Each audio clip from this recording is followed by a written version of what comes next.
Maanghang ang mga revelasyon ng ABS-CBN actress at social media star na si Ivana Alawi tungkol sa mga hindi niya magagandang karanasan sa mga artista mula sa GMA7 at ABS-CBN.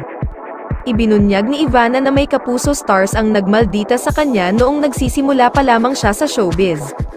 Meron din daw kapamilya stars ang umaway sa kanya noon, pero hindi niya pinatulan.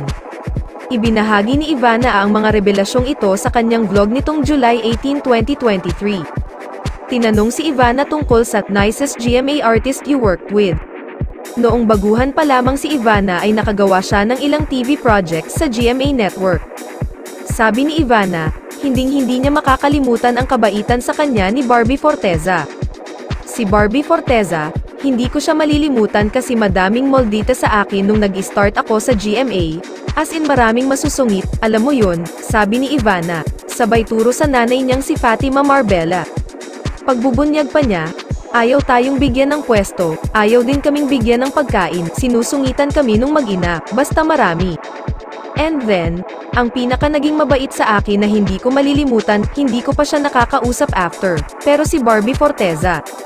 Kasi siya ay sobrang bait, totoo talaga siya, kaya super blessed niya, because she really has a good heart. Nakatrabaho ni Ivana si Barbie sa kapuso youth-oriented show na Real Love Presents Twin Hearts. Tinanong din si Ivana kung may nakaaway siyang artista. Meron, mabilis na sagot ng YouTube star, merong umaway sa akin pero never akong nakipag-away sa kanila, hindi ko pinapatulan. Meron rin sa recent show namin pero, alam mo yun, I will not step down to your level.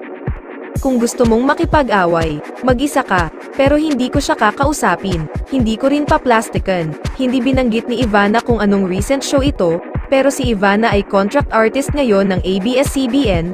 Ang pinakahuling major project na ginawa ni Ivana sa ABS-CBN ay A Family Affair, at ngayon ay nasa top primetime siya na Batang Quiapo. Noong 2021 ay ibinunyag din ni Ivana sa isang vlog na may isang ABS-CBN noontime show host ang nang away at ipinahiya siya noon.